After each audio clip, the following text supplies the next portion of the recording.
Sawadee ka, and welcome to Good Morning with Thai PBS World. I'm Nabunag. And I'm Artieda, and we have a lot of updates for you this morning, including an exclusive interview with the Swiss ambassador to Thailand, Cambodia, and Laos later on in the program. But now let's kick off the program with the COVID situation that is still showing no sign of abating, with a record daily death toll of 239 reported yesterday. And with the COVID spreading out, there's also a report that the virus has been found in some of the boxes containing Thai durians exported to China, leading to some concerns that export industry may be affected when the economy is already struggling. And a random inspection of 30 boxes of durians from Thailand in the Chinese city of Guangzhou has found the residue of the virus, but the durians were left intact inside the box, so any contamination has been contained. It is worried, though, that the damage has been done.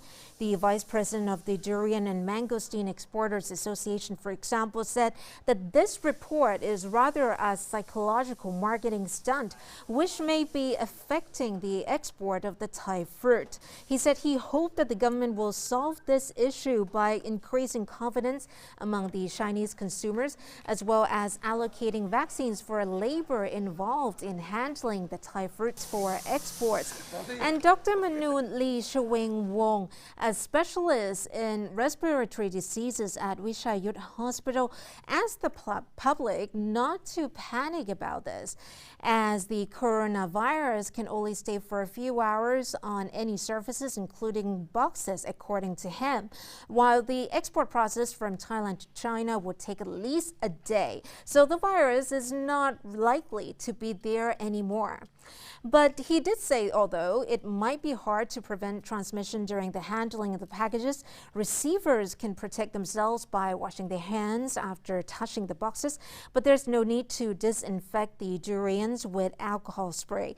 This is rather a serious issue, Kunad, as Thailand is the biggest durian exporter in the world. So scaremongering could seriously sink our economy even further. Definitely. And as you mentioned before, Kunatai, that the pandemic remains serious.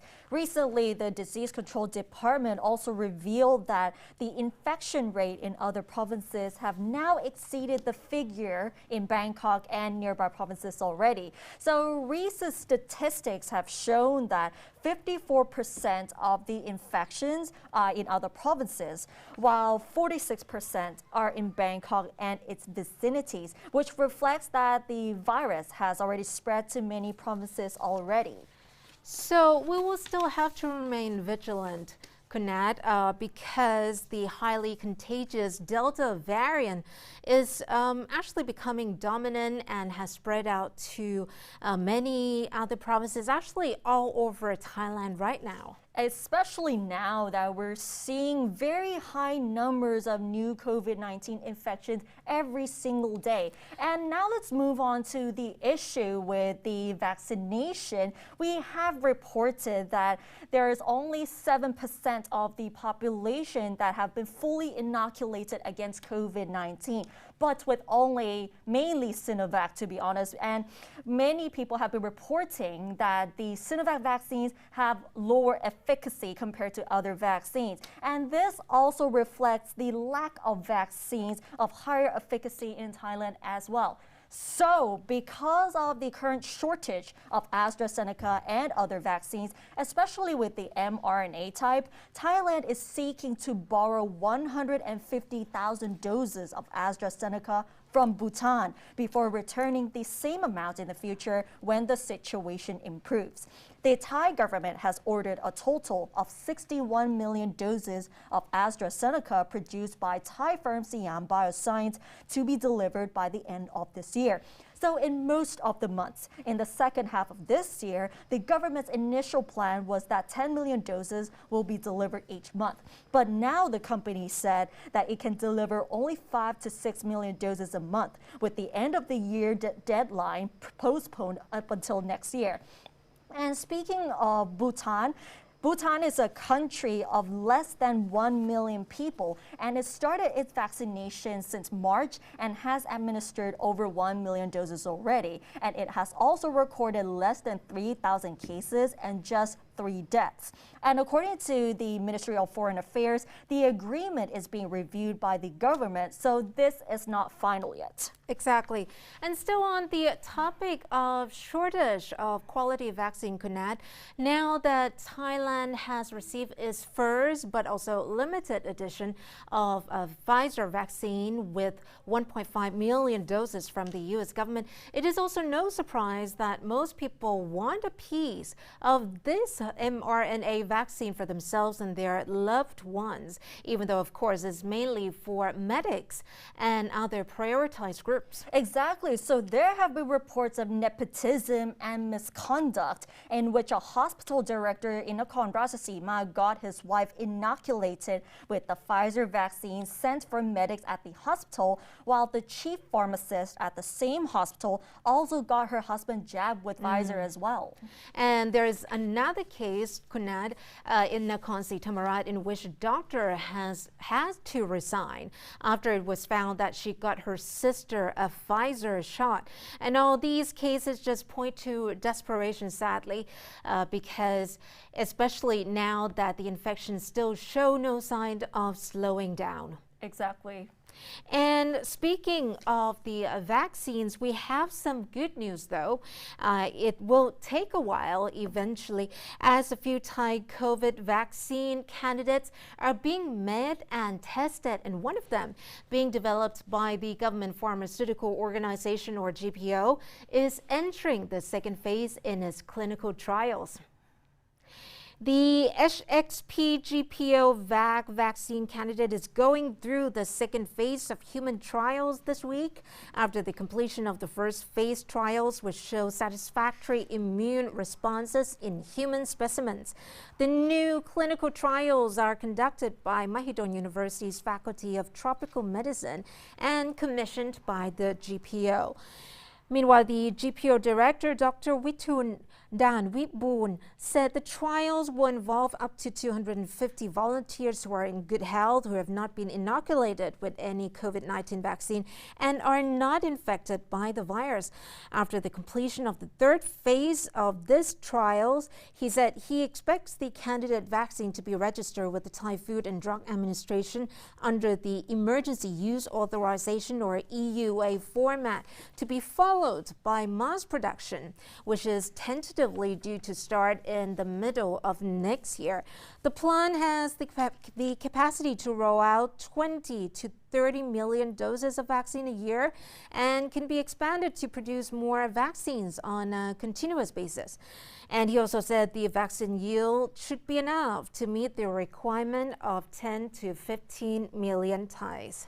And I'm pretty sure that many people are wondering what are the undesirable side effects of this vaccine. So based on the previous trials, the common side effects from this vaccine include muscle pains and headaches, which will disappear after a certain period of time. But the vaccine is capable of stimulating immune response to contain the spread of the contagion at a satisfactory level. And previously, we reported to you that Chulalongkorn University is developing its own mRNA vaccine. So it is nice to hear that Thailand will have its own vaccine to combat against COVID-19. Exactly. And definitely also, as we do have capable hands and scientists, as well as good international friends lending a helping hand, but also hopefully this will still be efficient against possible further mutations, Kunat. Definitely. And moving on to the issue about politics,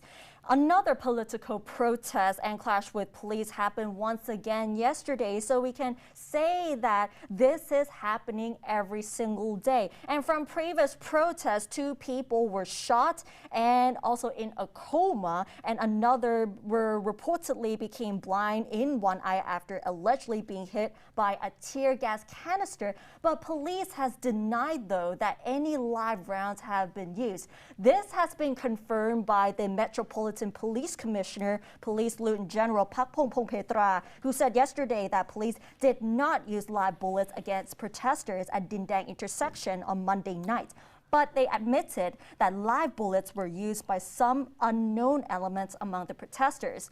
He did confirm that an individual who was seen shooting from the Dindang police station at protesters is a policeman, but they denied that they had used live rounds. So 3 people were wounded during the protest on Monday by what appeared to be bullets, including a 20-year-old man who is now in the ICU in a coma and on a ventilator.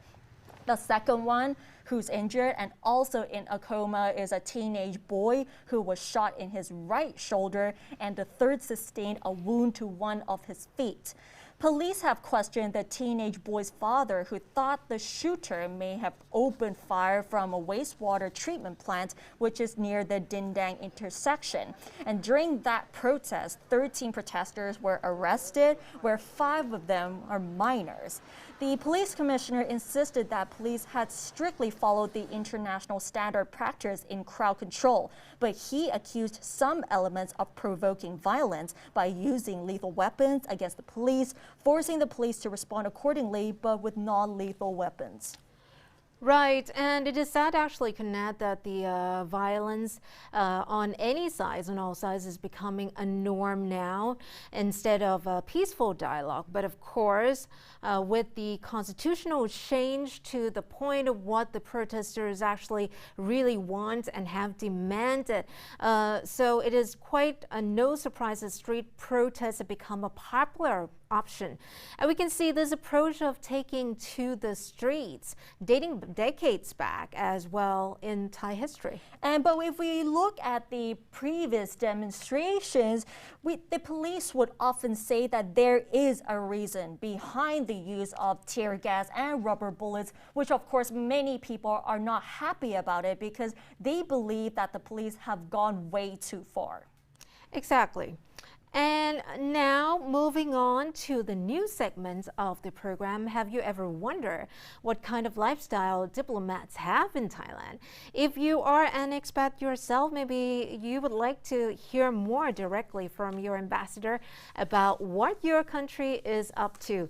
So we're proud to present our weekly interview series with various ambassadors in Thailand. And today, in the first episode, I talked to the Swiss ambassador to Thailand, Cambodia, Laos, Her Excellency Helene Budliger Artieda. And Switzerland recently donated some medical equipment to Thailand to help the country combat COVID. So let's take a look at what else is in store.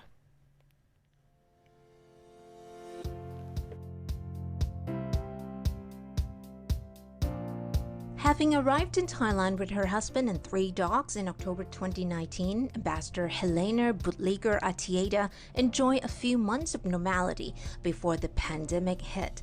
But that doesn't stop her from enjoying her life here and fulfilling her duties. Just when sort of the routine, I guess, would have kicked in, came COVID. And I must say it's been really a sort of up and down journey ever since. A lot of crisis management. Around March, April, we had several thousand Swiss tourists in the country.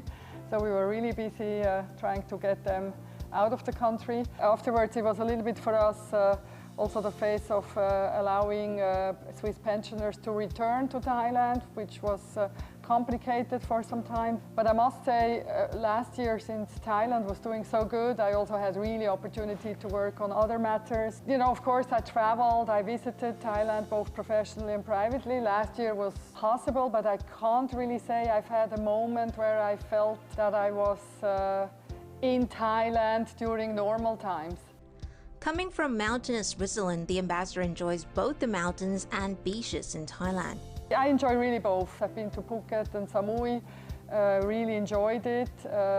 Aside maybe the fact that you could feel, of course, that many shops were closed and so on, but beaches were pristine. And my husband and I, we took a road trip also. We drove all the way from here up to the Golden Triangle and then to Pai. So we really enjoyed that as well. I think what really stands out with Thailand is this big variety that maybe some of the European tourists are not aware. I'm a big fan of Khao Yai National Park as well, which is relatively close by. Her Excellency talked about the embassy's efforts to help Swiss nationals during this health crisis, especially in terms of vaccination. Maybe the most notable thing that we have started is digital town hall meetings with the Swiss community actually in the region, where we update on the situation and they get to ask us questions that they always wanted to ask. And strangely enough, all of a sudden we're actually much closer to our community than we were before. So, you know, as they say, crisis is also an opportunity. We will not get any vaccines from Switzerland, like, for example, the French have gotten.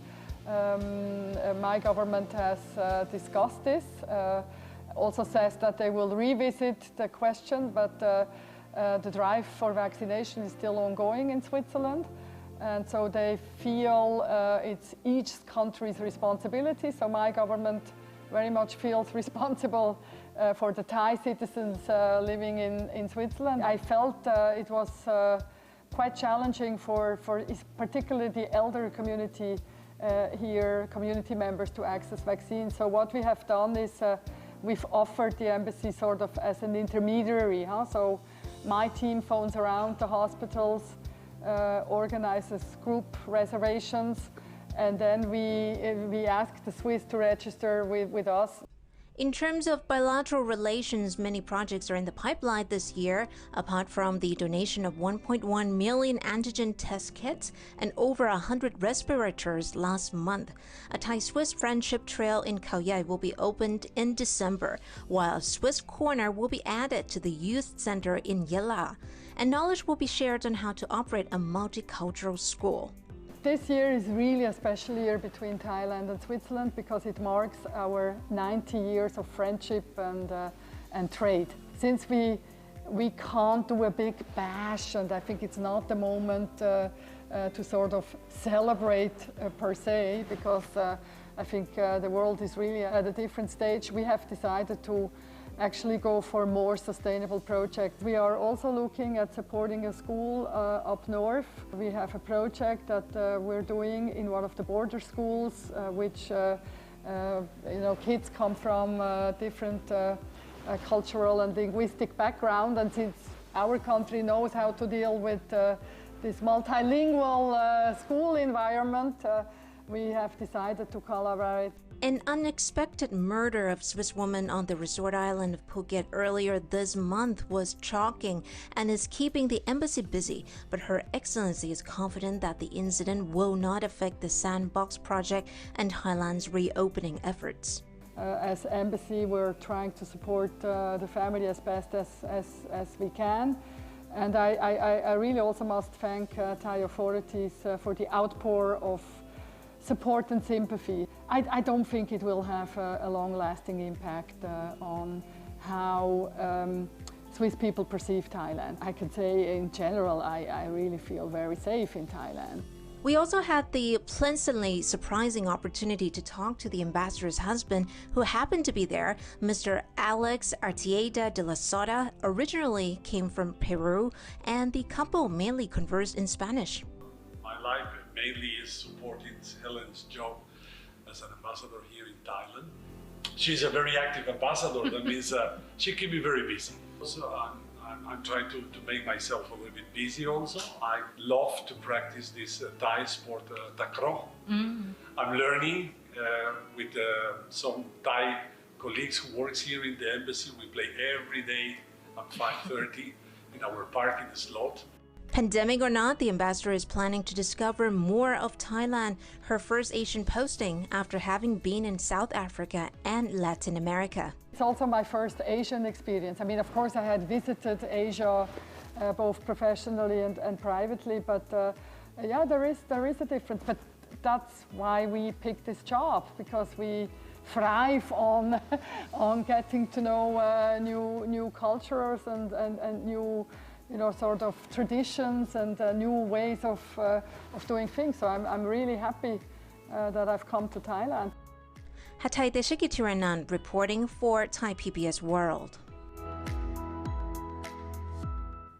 And that was the first installment of our Ambassador series. Ambassador Artieda is actually very kind and down to earth. She even offered us the famous Swiss chocolate canette. Oh, I wish I was there too. And so do stay tuned every Wednesday for exclusive interviews with ambassadors in Thailand.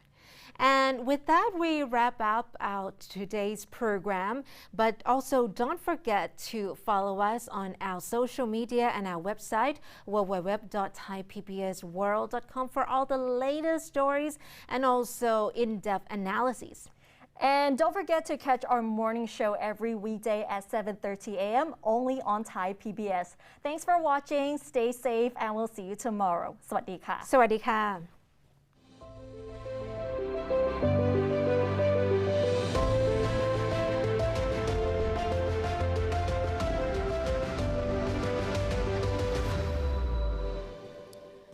ชวนคุณผู้ชมดูตัวเลขผู้ติดเชื้อโควิด -19 รายวันผ่านการรายงานของศูนย์ข้อมูลโควิด -19 คุณผู้ชมคุณเจษดาตัวเลขนี้กำลังจะบอกอะไรเราเกี่ยวกับสถานการณ์ปัจจุบันผู้ติดเชื้อใหม่ 25,515 คนไม่เท่าไหร่ตัวเลขนี้ก็ตึงอยู่ที่ตัวเลข 20,000 มานานหลายวันแต่คุณผู้ชมคะดูตัวเลขผู้เสียชีวิตวันนี้มีผู้เสียชีวิตเพิ่ม312คนสูงที่สุดแล้วก็เป็นหลัก300เป็นวันแรกคนที่หายป่วยกลับบ้านได้แล้ว 22,682 คนนะคะมากกว่ายอดผู้ติดเชื้อรายวันที่เติมเข้ามาส่วนยอดผู้ป่วยสะสม 949,000